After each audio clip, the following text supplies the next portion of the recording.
Now, one person has died overnight after trying to cross the English Channel. The French Coast Guard was alerted to a boat carrying migrants 5 miles off the coast of Dunkirk. They were able to rescue 66 people as the boat began to sink. One other migrant remains in a critical condition. But for more on this now is our very own Home and Security editor, Mark White. Mark, these are always tragic incidents, but I suppose to some extent are inevitable when you have large numbers coming across in rickety boats. Yeah, especially when you get to this time of year, because the weather windows are far fewer than they are during the summer, when you get periods of flat, calm conditions that can last a week or more. Plenty of opportunity for these small boats to cross. In the winter, though, you get a run of bad weather. In fact, we haven't had any boat crossings for more than a week now. And then today, where it's just about passable, the small boats take to the water, and that's what happened. But I say just about passable. The conditions are still pretty awful out there, with significant swells and 12-knot winds from the northwest. Just in the last 10 minutes or so, some migrants have arrived at Dover.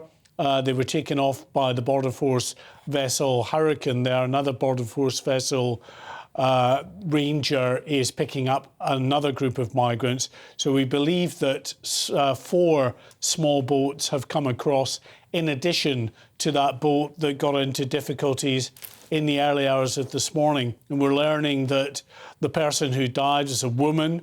We don't know the sex of the person who was flown to hospital in Calais, but they are described as critically ill at this time. Now, James Cleverly, the Home Secretary, has been responding to this. He said that it highlights the horrific brutality of the people smugglers.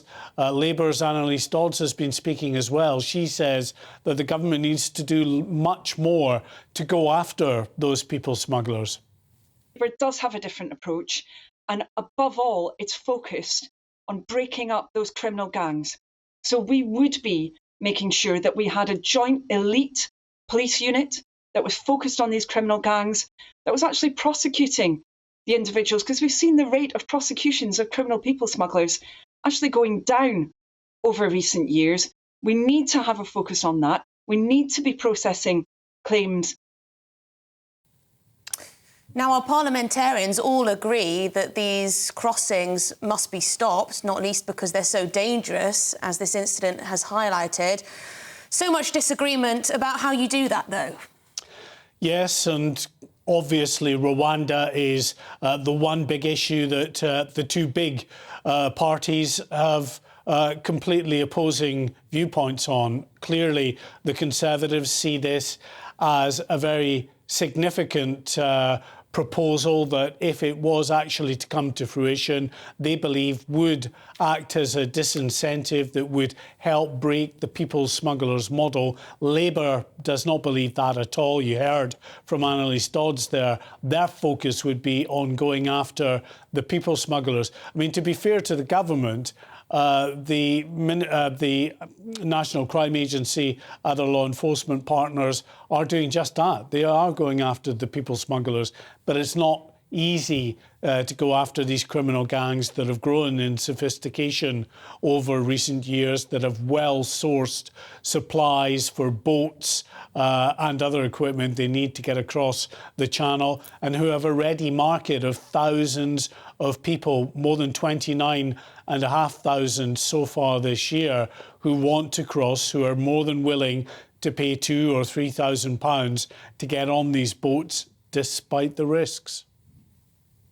And after these sorts of incidents, do we see a reduction in the numbers crossing, or does it have very little impact at all?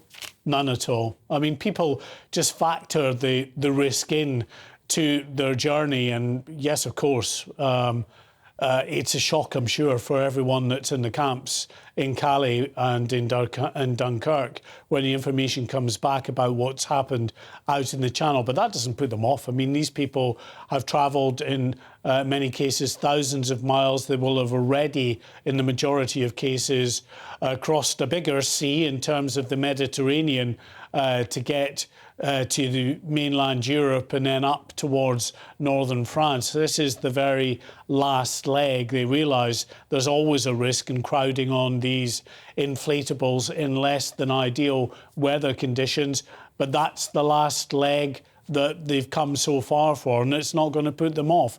But sadly, as I say, when we get to this time of year, what happens out in the Channel is that with the swells, the waves, the winds pushing the boats back, that means that these often very flimsy vessels that are made to order in backstreet factories in China and then shipped to Turkey for onward transport up to the European Union, you know, they are not the most robust of vessels by any means. And when they hit these big swells, that can be enough just to sort of pull them apart at the seams there.